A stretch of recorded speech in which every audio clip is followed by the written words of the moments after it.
You ask Tiger to solve. This deals with linear equations with one unknown. The final result is x equals -12.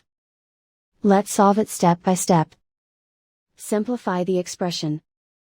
Group like terms. Simplify the arithmetic. Group all constants on the right side of the equation. Subtract 204 from both sides. Simplify the arithmetic.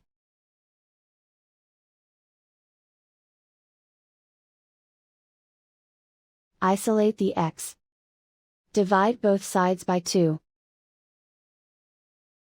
Simplify the fraction. Find the greatest common factor of the numerator and denominator. Factor out and cancel the greatest common factor. And so the final result is x equals -12.